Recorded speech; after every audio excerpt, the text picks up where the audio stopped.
Bonjour Michel-Édouard Leclerc. Vous Bonjour êtes Apolline. le président du comité stratégique et porte-parole du mouvement Leclerc. Vous êtes le quasi-représentant, enfin, en tout cas aux yeux des Français, de la grande distribution. C'est aujourd'hui, ce matin, que commencent les fameuses négociations commerciales. 3 mois d'un véritable psychodrame national qui revient chaque année, où vous êtes autour de la table, vous la grande distribution, eux les marques, les grands industriels, c'est Nestlé, c'est Danone, mais c'est aussi les PME. Et 3 mois pour décider de fixer les prix. On va y revenir parce que ça se fait parfois dans la douleur et dans la brutalité, mais à la limite, ça c'est ce qui se passe en cuisine. Ce qui importe les Français, c'est de savoir ce qui va en ressortir de cette cuisine. C'est-à-dire de savoir quels seront les prix à la fin. Au moment où on se parle, vous voyez une année à la hausse ou à la baisse ? Alors, pratiquement tous nos fournisseurs présentent des tarifs à la hausse, puisque par principe, ils savent qu'on va leur demander des baisses. Et une négo, c'est un grand classique, c'est un ballet, c'est la danse du cygne.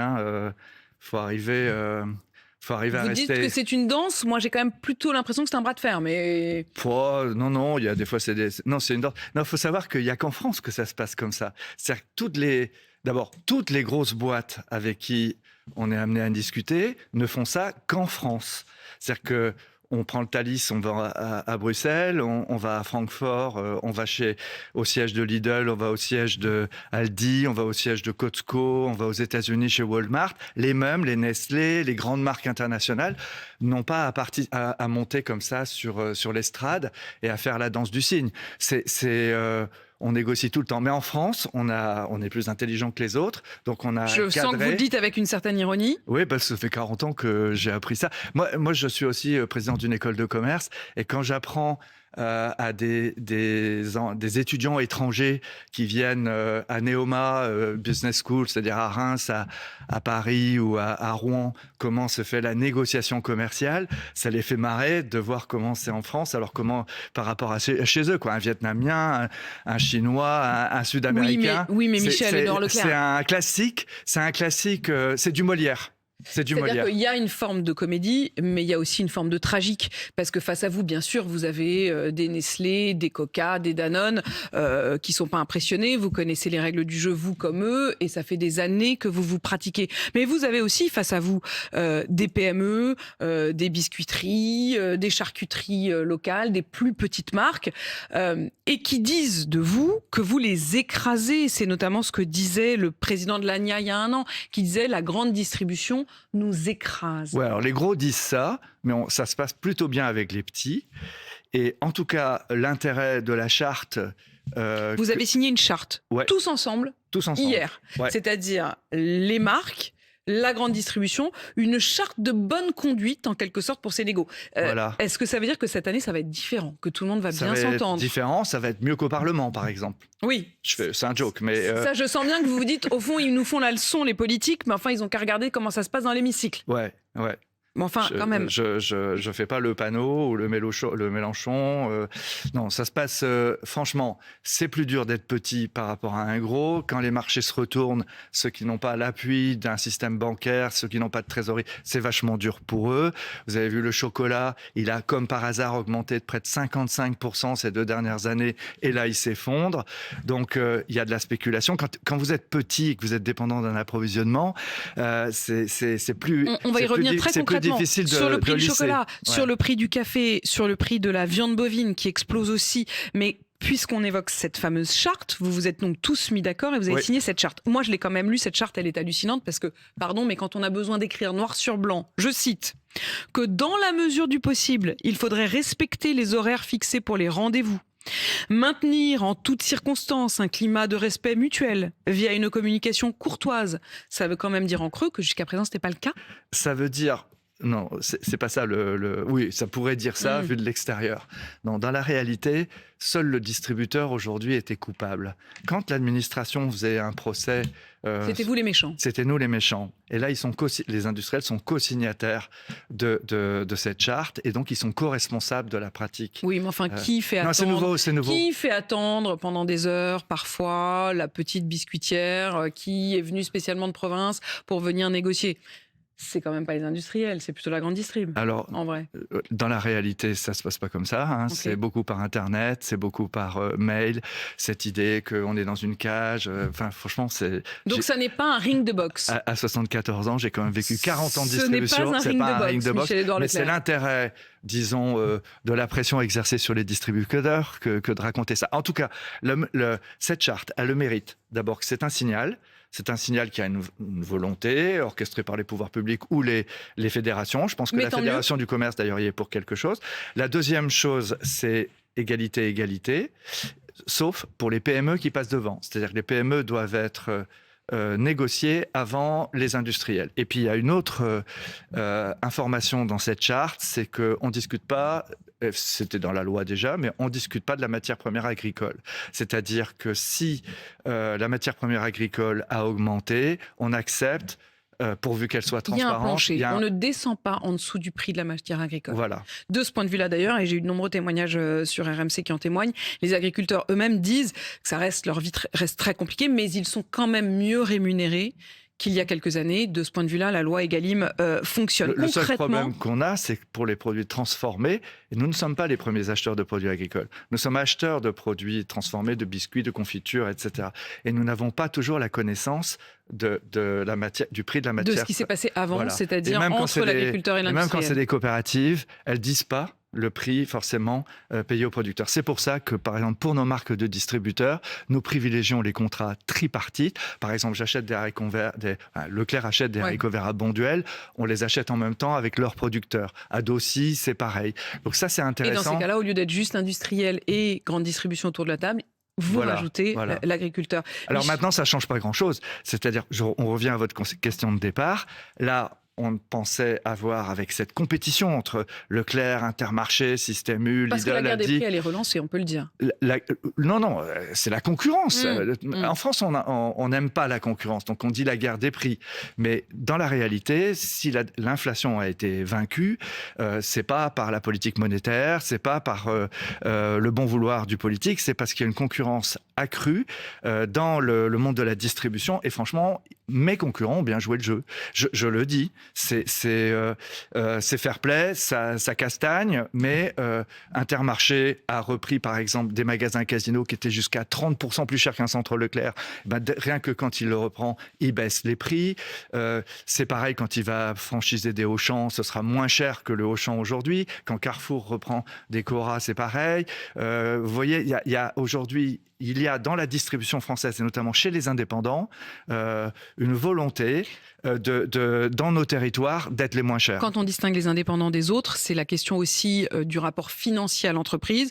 Leclerc, les magasins U, Intermarché, ce sont des indépendants, comme on dit. C'est-à-dire qu'il y a un patron à la tête d'un magasin, même s'il y a une franchise globale. Michel-Édouard Leclerc. Ce qui est important, ça veut dire qu'il n'y a pas de conflit entre le cours boursier et le manager. Le manager, c'est à lui le magasin. S'il dit je veux pas augmenter mes prix de 20%, je vais me faire tirer dessus, je vais me faire caillasser, je décide de faire une année blanche, il va le faire. Alors que un salarié de Carrefour, d'Auchan ou de Costco, il va pas oser le faire. De ceux qui ne sont pas les indépendants, comme vous dites, c'est ça la distinction. Michel-Édouard Leclerc, est-ce que, je vous repose la question, est-ce que ça baisse ou est-ce que ça descend? C'est-à-dire, est-ce que vous pensez pouvoir réussir? Vous avez dit cette phrase, vous avez dit l'inflation a été vaincue. Oui. Est-ce que effectivement vous vous dites bon, on va peut-être avoir une hausse, mais elle sera de l'ordre vraiment d'une toute petite inflation. On n'est plus du tout dans les grandes années de l'inflation. La dynamique induite par les transformations de la distribution, l'arrivée des plateformes du web très dynamiques et très perturbatrices, y compris dans des conditions polémiques. On va revenir sur Chine. Le fait aussi que les grandes marques industrielles en aient pris un sacré coup après 22% d'inflation en 2 ans où ils ont tapé, les grandes marques ont tapé le portefeuille du consommateur, tout ça, ça se recale. Et je pense qu'on va arriver à... On ne va pas restituer les hausses d'hier, mais je pense que c'est calmé.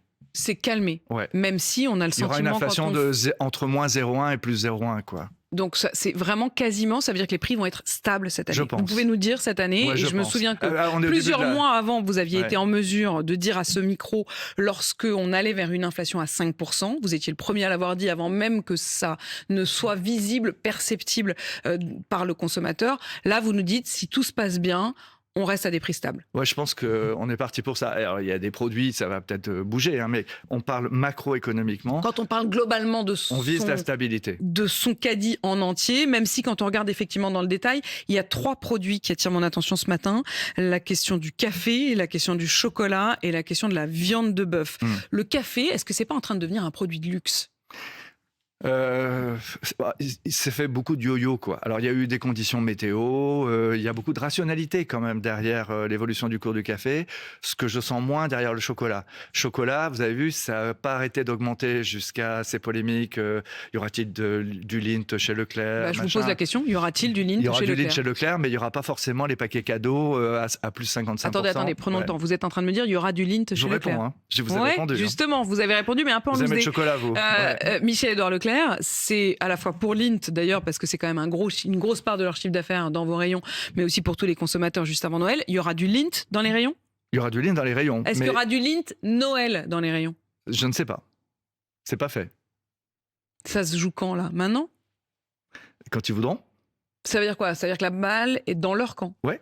S'ils acceptent de baisser leur prix, vous les prenez. Sinon, c'est aujourd'hui, c'est eux qui présentent le plus fort taux de hausse. D'accord ? Donc, je suis élégant, je respecte la charte, je balance pas en public. Juste cette réponse à vous, parce que c'est vous, mais c'est la négo. Donc, au moment où on se parle... Il faut vous dire qu'un fournisseur, un industriel, n'assume jamais ses hausses chez le distributeur. Qui s'appelle L'Oréal, Danone, Lindt ou autres, ou les pâtes par exemple qui avaient augmenté de 38%, je ne sais pas si vous vous rappelez, au l'huile de tournesol là, il y a quelques années, il n'y a pas un industriel qui est venu dire je suis obligé à cause de la guerre en Ukraine d'augmenter mes pâtes de 38%. Et pourtant c'est ce qui s'était passé. D'accord ? Donc celui qu'on regarde, c'est celui qui tient le magasin. Donc nous refusons, nous préférons ne pas travailler avec des gens quand c'est de la spéculation, quand on ne comprend pas ou quand c'est pas transparent. Pour que les choses soient très très claires, Michel-Édouard Leclerc, au moment où on se parle, il y a des Lindt dans les rayons, mais qui sont des Lindt, j'allais dire, de stock ou de moments courants.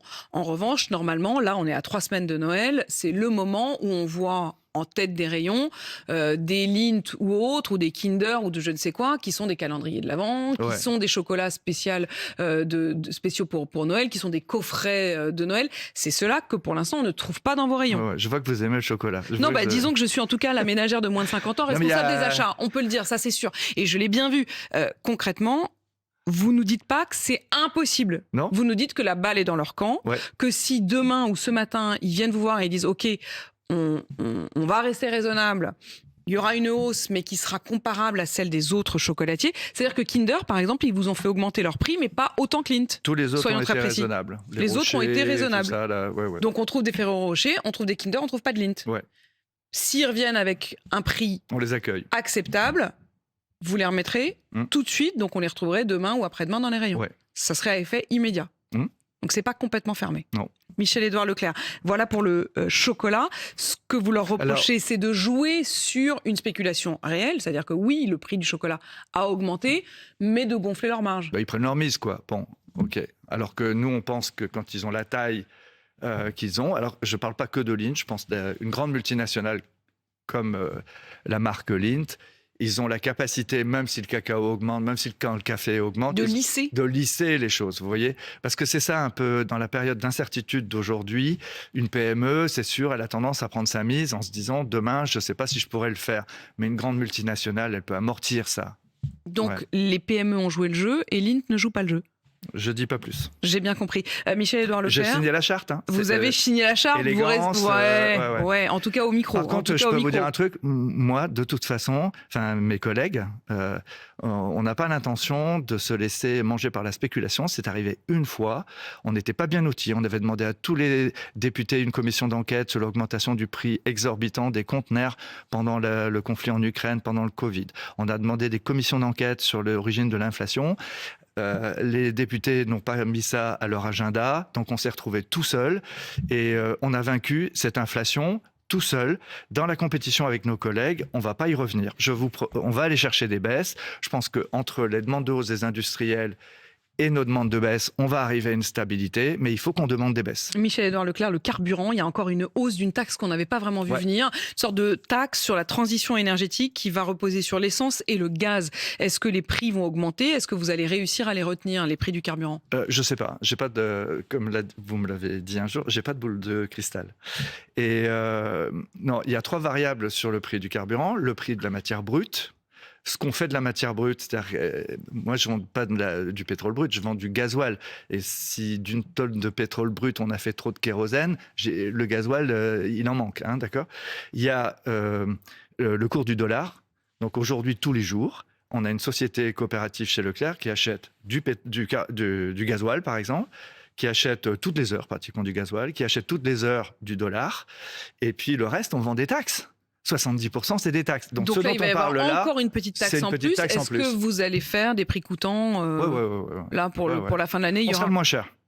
On sera le moins cher. Je vous jure qu'on sera le moins cher. Cette année, je suis désolé, ça fait un côté pub, mais on a tous les relevés sur le site du gouvernement. Vous pouvez aller voir. Oui, de toute façon, tout ça est transparent. Tout ça est transparent. On est à 75% Leclerc en 2025. On a été à 75% les moins chers et à 95% l'un des 3 moins chers. On était sur le podium. Et le deuxième, c'est souvent Système U, avec qui on achète des carburants. Vous disiez, Michel-Édouard Leclerc, que l'arrivée des plateformes avait aussi perturbé le jeu. Oui. Le gouvernement veut suspendre Shein. Et vendredi, il y aura la procédure de suspension qui a été engagée par le gouvernement, qui va être examinée par le tribunal judiciaire de Paris. Il s'engage, on l'entend bien, hein, on entend Serge Papin, le ministre du Commerce, qui clairement veut la peau de Shein. Vous estimez que c'est le rôle de l'État, là ? Non. Non. Le rôle de l'État, pour moi, c'est de faire appliquer le droit, c'est-à-dire d'exiger de Chine de respecter les normes. C'est comme pour le Mercosur, hein, on ne fait pas rentrer n'importe quel produit et l'État en convient. C'est pour ça qu'on n'a pas signé encore Mercosur. Donc, que ce soit Chine ou quelqu'un d'autre, le rôle de l'État, c'est de faire respecter les normes. Moi, si je vends un jouet qui n'est pas conforme ou un restaurant qui n'est pas conforme, on le fait fermer ou on lui interdit, on enlève le jouet. Donc ça, c'est la règle du jeu. Et là, il ne le fait pas. Bon, ça, c'est une première chose. Donc ça, deuxième chose, ce sont des produits de la zone Indo-Pacifique, pas que chinois. Hein. On a tendance à dire que c'est chinois. C'est de la zone Indo-Pacifique, jusqu'à la Turquie et l'Azerbaïdjan, d'ailleurs. Et les contrôles de qualité, c'est aux douanes de les faire. C'est encore l'État. Il faut faire le boulot. L'État découvre, 6 ans après l'arrivée de Chine en France, son pouvoir extrêmement perturbateur. Mais surtout, il y a l'affaire Chine, puis il a déconné avec sa place de marché, avec ses produits pédopornographiques et tout ça. C'est incompréhensible pour moi qu'il n'ait pas contrôlé ce qui se passe chez lui. Mais par contre, derrière Chine, il y a plein d'autres plateformes qui vont arriver. C'est-à-dire, vous avez JD, Jinjong, qui va arriver en actionnaire de la Fnac et de Darty. Vous avez d'autres plateformes chinoises, dont Etsy, qui va arriver. Vous allez avoir AliExpress qui va se développer. Donc, AliExpress est numéro 1 en Chine, c'est pas Chine. Hein. Et puis, vous allez avoir des plateformes indiennes, vous allez avoir des plateformes africaines, des plateformes d'Amérique latine. Le Nigeria, c'est 300 millions d'habitants. Ils amortissent très, très vite une structure. Mais je comprends pas, Michel-Édouard Leclerc. Ça veut dire vous dites au gouvernement de jouer son rôle, c'est-à-dire de vérifier, de ne pas interdire ces choses-là, mais d'interdire les produits qui ne respecteraient pas les normes. Voilà, la direction des fraudes doit faire son boulot. Je suis solidaire des commerçants qui s'estiment être lésés dans une distorsion de concurrence, mais franchement, c'est pas aux commerçants d'aller chercher le droit, c'est à l'État de faire appliquer le droit qu'il fait appliquer par ailleurs. Et la deuxième chose, c'est qu'il faut anticiper, pas simplement être en défense. Ça suffit pas de dire Chine, j'en veux pas, Temu, j'en veux pas. Et ça s'est passé déjà pour Primark. À Primark, quand il est arrivé en France, on a dit que c'était de la merde. Aujourd'hui, c'est la marque préférée des Français avec Kiabi. Vous voyez? Donc, moi, en tant qu'acteur, en tant que concurrent, mon sujet avec les centres Leclerc, c'est de nous préparer au nouveau modèle de plateforme industrielle. Et de pas juste jouer en défense, quoi. Et pas juste jouer avec... Voilà, il y a 2 grands philosophes qui nous ont plantés. C'est Astérix et Goscinny qui ont fait croire que les Romains sont jamais venus en France et que le village gaulois a résisté. C'est pipeau. C'est adorable, mais c'est pipeau, hein, d'accord? Donc aujourd'hui, toutes ces plateformes commerciales vont arriver en France avec des financements anonymes, étrangers, bancaires. Et donc, à nous de nous préparer, à nous commerçants, de nous préparer à cette offensive. Merci Michel-Édouard Leclerc, président du comité stratégique et porte-parole du mouvement Leclerc, d'avoir répondu à mes questions. Il est 8h48 sur RMC BFM.